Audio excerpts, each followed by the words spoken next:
Hi friends, நம்ம வந்துட்டு தன் வரலாறு நூல்களும் அதோட ஆசிரியர்களும் பார்க்கலாம்.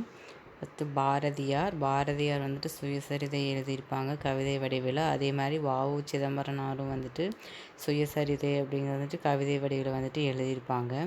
திருவிக்கா வந்துட்டு அவரோட சுயசரிதை, அதாவது வாழ்க்கை குறிப்புகள் அப்படிங்கிறத வந்துட்டு தன் வரலாறு நூலாக வந்துட்டு எழுதியிருப்பாங்க.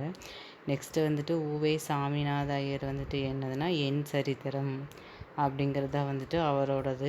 நாமக்கல் கவிஞரோடது என்னதுன்னா என் கதை.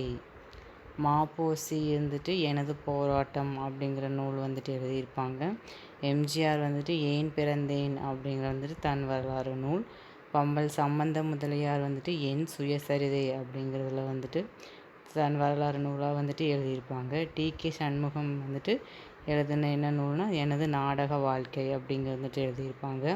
கலைஞர் கருணாநிதி வந்துட்டு என்ன எழுதியிருப்பாங்கன்னா நெஞ்சுக்கு நீதி அப்படிங்கிறது அவரோட தன் வரலாறு நூல்.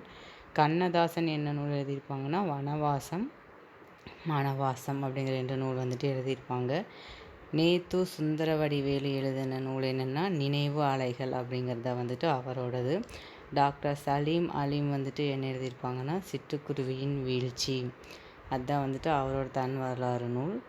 நெக்ஸ்ட்டு வைரமுத்து வந்துட்டு என்ன நூல் எழுதியிருப்பாங்கன்னா இதுவரை நான் அப்படிங்கிறத வந்துட்டு அவரோட தன் வரலாறு நூல். யோகி சுத்தானந்த பாரதியார் அவர் வந்துட்டு என்னென்னு எழுதியிருப்பாங்கன்னா ஆத்ம சோதனை அப்படிங்கிறத வந்துட்டு அவரோட தன் வரலாறு நூல்.